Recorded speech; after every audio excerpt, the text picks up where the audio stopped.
बाप की दिल पर नहीं चढ़ सकती, कितना भी वो दुनिया को दिखा ले कि हाँ मैं सबसे प्यारा बच्चा, लेकिन वो नहीं चढ़ सकता है। बाबा के दिल पर चढ़ना तो कोई भी कर्म कांड करने की जरूरत नहीं है, बस बाबा का बात मानी और बाबा के दिल तक तनशी बनी। जो माया के कहने पर चलते और बाप की याद भी नहीं करते, बाप को याद भी नहीं करते, किसको समझा नहीं सकते। जो अपना हमेशा मनमत और परमत पर चलते हैं वो कभी श्रीमत पर नहीं चल पाए। उनको बार बार मनमत और ये परमत डिस्टर्ब करेगा।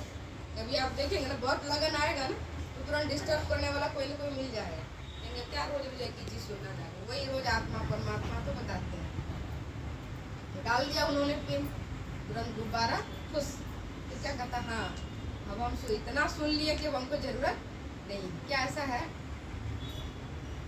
अगर ऐसा है तो हम अपने से जो बड़े हैं ना उनको देखिए, दादियों को देखिए, एक दिन में कितने बार मुरली पढ़ते थे? 10 बार। तो जब वो अंत समय तक भी मुरली को नहीं छोड़ा, जबकि वो तो अब दादी बन चुकी, उनको अब जरूरत नहीं, उनकी अवस्था कर्मातीत है, तो भी मुरली की उनकी नहीं है, भगवान की मानी। इसलिए बाबा क्या कहते हैं कि गोया अपने को आप ही श्रापित करते हैं। जहाँ हम मनमत और परमत मिक्स किया, मन अपने ऊपर खुद ही श्रापित किए। बच्चे जानते माया बड़ी जबरदस्त है, माया भी होशियार है ना। अगर माया पहलवान है ना तो बाबा उससे भी बड़ा पहलवान। और पहलवान को पहलवान के साथ ही लड़ने में मजा है। पहलवान को कमजोर दीजिए तो उसको मजा आएगा कि इससे क्या लड़ना। देखो कंपटीशन में भी देख लीजिए, कोई होशियार है उसके साथ कंपटीशन करने में अच्छा। अब जो बिल्कुल बुद्धू है उसके साथ आपको कंपटीशन में बिठा दिया जाए कि इनके साथ मजा नहीं है, बराबर वाला होना चाहिए। तो वैसे माया अगर शक्तिमान है तो बाबा सर्वशक्तिमान। तो माया भी कमजोर बच्चा को नहीं पकड़ती, मजबूत बच्चा को पकड़ती। ये देखे ठोक पीट कर बाबा बाबा बस मुख में है या दिल में बाबा बसा हुआ है। और जिनका दिल में बाबा बसा है ना उसको मारिए, पीटिए, अन्न नहीं दीजिए, घर से भगा दीजिए, भागेगा नहीं। यहाँ से निकालेगा तो वहाँ बैठ के सुनेगा, वहाँ कौन रोका? गली में बैठ के सुनेगा, वहाँ से तो भी भगा सकते हैं। तो ऐसा भी बच्चा होता है, तो ऐसा है बच्चा। अगर बेहद के बाप की भी नहीं मानते तो गोया माया की मानते। अगर बाबा का बात नहीं मानते मतलब जरूर आप माया का ही बात मानते। माया यही चाहती है, वो जीत गई और आपका माया तो आती है डिस्टर्ब करने। वो जब अपना काम नहीं छोड़ रही है पूरा होकर तो अच्छा होगा, तो अपना काम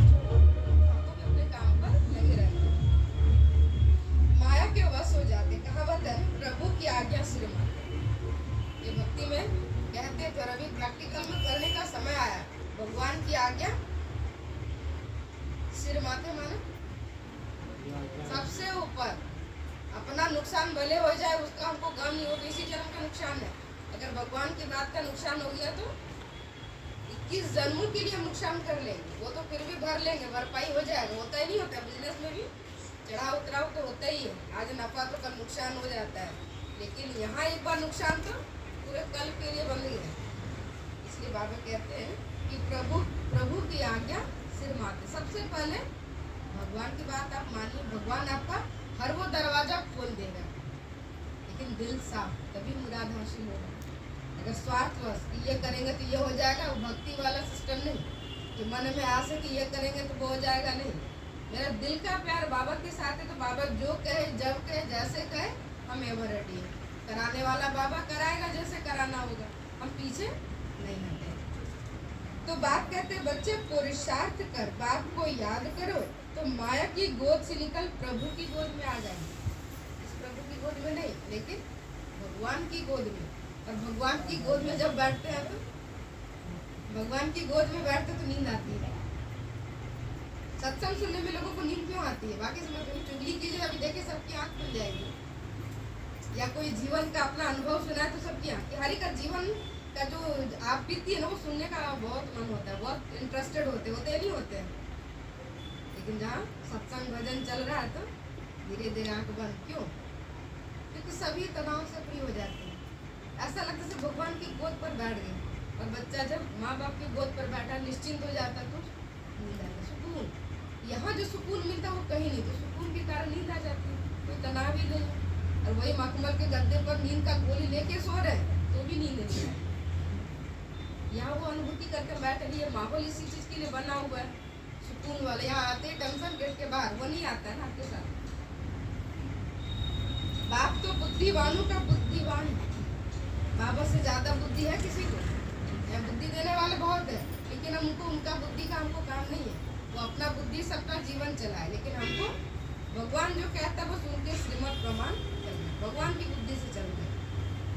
बाप की नहीं मानेंगे तो बुद्धि का ताला लग जाएगा। बाबा की बात नहीं मानेंगे ना, माया ताला लगाने के लिए बैठी हुई है। बस वो मार्जिन चाहते, एक थोड़ा भी मार्जिन मिला ना उसको, वो तुरंत ताला लगा के चली जाए। फिर बाबा अच्छा नहीं लगेगा, बाबा का घर अच्छा नहीं, बाबा का परिवार अच्छा, सब में बुराई दिखाई देगा। कोई अच्छा नहीं, बाबा ही मीठा नहीं तो बाबा का परिवार क्या मीठा लगेगा। लौकिक में ही देख लीजिए, अगर पति अच्छा है, पति से बहुत प्रेम है, सास ससुर ननद कोई पसंद नहीं है, अगर घर छोड़ के भागते हैं। पति पसंद है तो सब पसंद, सबको एडजस्ट कर लेते हैं। वैसे ही बाबा पसंद है, बाबा को एडजस्ट किया तो बाबा का हर परिवार को हमको एडजस्ट करना ना, तो खुश होगा बाबा। उनका परिवार जैसा भी है तो उनका बाबा का, तो बाबा मेरा तो बाबा का पूरा परिवार। तभी तो आप देखते हैं ना, हम सब में आपस में क्या है, एक रूहानी स्नेह, स्वार्थ कुछ भी नहीं और स्नेह भरपूर। दुनिया वालों को भी लगता है कि इतना प्यार अपनों से भी नहीं मिलता जहाँ बीके परिवार में मिलता है। मिलता है नहीं मिलता है, इतना ध्यान कोई रखता है। एक दिन नहीं आई, दूसरे दिन आपको फोन करके पूछा जाएगा क्यों नहीं आए, पूछा जाता है या नहीं पूछा जाता है? तो क्या होता है, दुखी होता है या खुशी होता है कि दीदी को कितना ध्यान है। एक दिन ना देखे तो दीदी को लगता है कि हालचाल ले ले। ताला खोलने वाले का बाप ही है, माया ऐसा ताला लगाती है ना, कंपनी वाला ताला। कंपनी का ताला में क्या विशेषता है, ऑर्डिनरी चाबी से कभी नहीं खुलेगा। और दूसरा ऑर्डिनरी ताला लगाई तो कांटी से भी खुल जाएगा, क्लिप से भी खुल जाएगा। और कंपनी का ताला टूट जाएगा लेकिन खुलेगा नहीं। होता है नहीं होता है? तो माया बहुत होशियार, गोदरेज का ताला लगाती है। पहले गोदरेज कंपनी चलता था, बिल्डिंग को लॉक चल लगाती थी। तो माया बहुत होशियार, वो मास्टर चाबी बाबा के हाथ में है। कोई भी कंपनी का लगाया बाबा 1 सेकंड में चाबी, बुद्धि का ताला जो बंद था वो खोल देते। श्रीमत पर नहीं चलते तो उनका क्या हाल होगा, सोचिए। जो श्रीमत पर नहीं चलते, जो बात नहीं मानते, उसका क्या हाल होगा। जैसे किसी को बोली कि आगे मत जाइए, दलदल है, और उसको बाहर बहुत फूल दिखाई दे रहा, बहुत सजा हुआ, बहुत सुंदर दिख रहा है, वो आपका बात नहीं मान रहा। आप यहाँ के जानकार लोग हैं, आप बता दिए देखने में भले सुंदर, आगे दलदल है, तो आपका बात नहीं माना, चला गया, तो क्या गति होगा उसका? कोई नहीं आएगा बचाने तो मरेगा वो डूब के। कैसे दलदल से कैसे निकलेगा? वही गति हमारा हो रहा है। भगवान तो भी बहुत बता रहा है, बहुत समझा रहा, नहीं मानेंगे तो। बाबा कहते दुनिया बहुत आकर्षण में है, मत जाओ उसके पीछे, ये क्षण भर का है, और उसके पीछे हम जाकर अपना जीवन बर्बाद करते, दलदल तक फंस गए हैं। अभी बस यहाँ भी नहीं, बाबा कहते चोटी दिख रहा है, डूब गए यहाँ तक, चोटी पकड़ पकड़ के बाबा निकाल रहा है। जब डूबता हुआ इंसान का बाल दिखता है ना, तैरता हो, वही पकड़ के बचाते। तो ऐसे हमारा भी स्थिति हो गया है। माया की मत पर कुछ भी पद नहीं पा सके। माया आकर्षण वाला रूप दिखाकर आपको रास्ता चेंज करा देती है, भ्रमित कर देती है, लेकिन कोई पद नहीं देती। और लेकिन यहाँ बाबा पढ़ाकर हमको ऐसा पद दिलाते हैं जो आधा कल्प लोग हमारे कुर्सियों की भी पूजा करते हैं। करते या नहीं करते? आप मंदिर में देवी देवता का भी बिठाते हैं ना, उसका देवी देवता का जो आसन आपने बना, आसन को भी लोग छू के प्रणाम करते हैं। देवी देवता का तो करते ही हैं। भल सुनते परंतु धारणा नहीं कर सकते, न करा सकते, तो उनका क्या हाल होगा, सोचिए। जो न सुनते हैं न सुनाते हैं, उनका क्या हाल होगा। सुनाते हम बहुत है, सुनते वो नहीं है, तो तरस आता उनके ऊपर कि कितना आत्मा में जंक लगा हुआ है। बुद्धि कितना, जैसे ताला में जंक लगेगा जल्दी खुलेगा नहीं ना, खुलता। और इधर चाबी से भी नहीं खुलता, क्योंकि जंक लग गया ना। वही हाल अभी हमारा हो गया, बुद्धि में जंक लग गया। न करा सकते तो क्या हाल होगा। बाप तो गरीब निवाज, बाबा है गरीब निवाज। अमीरों के जैसे सिर, जिसके सिर पर तेल है सब तेल लगाने के लिए तैयार है, और जिसके माथे में नहीं है तो कोई लगा नहीं। इसीलिए भगवान आया गरीबों को नवाजने के लिए। अमीरों को तो सब पूछता है, सब जगह उसका वैल्यू है, और गरीब को कोई नहीं पूछता है। भगवान आए गरीबों को पूछने, गाँव गाँव, शहर शहर, हर एक बच्चा बाबा का प्रिय।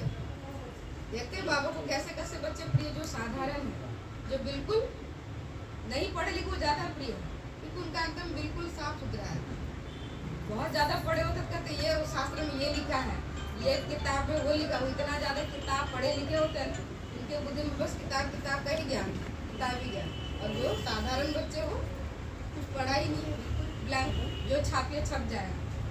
और एक है लिखा हुआ कागज पर मिटा मिटा के लिखिए, और एक है ब्लैंक पन्ना पे लिखे, सादा पन्ना पर लिखे। दोनों से अच्छा कौन लिखेगा? सादा पन्ना वाला। वैसे ही बाबा का बच्चा सादा पन्ना वाला, सब साधारण बच्चे। मनुष्य गरीबों को दान करते तो बाप भी आकर कितना बेहद का दान करते। दान का सिस्टम है कि गरीब को देना, अमीर को कोई दान करता है? दान माने आपसे जो नीचे है उनको आप दान करते हैं, और बाबा आकर अभी सबको दान करते हैं। और स्थूल धन नहीं, स्थूल धन तो दुनिया वाले भी एक दूसरे को दे देते हैं। भगवान आकर उनको ऐसा चीज दान देते जो कोई नहीं दे सकता है। गुणों का दान, शक्तियों का दान, ये कोई देगा? गुण तो लोग सिखाता नहीं, पैसे लेके भी नहीं सिखाता है। थोड़ा बहुत सिखाया ऊपर ऊपर, पूरा वो राजवेद बताता है, और बाबा फ्री में बताते हैं। तो वैल्यू नहीं, फ्री चीज का लोग कहाँ? अभी डॉक्टर पीयूष भाई अभी चेकअप का रखे हैं, फ्री है तो कहेंगे फ्री वाला डॉक्टर है, पता नहीं क्या चेक करेंगे। लेकिन इनको कोई स्वार्थ नहीं है, ये क्यों आपको झूठ बोलेंगे?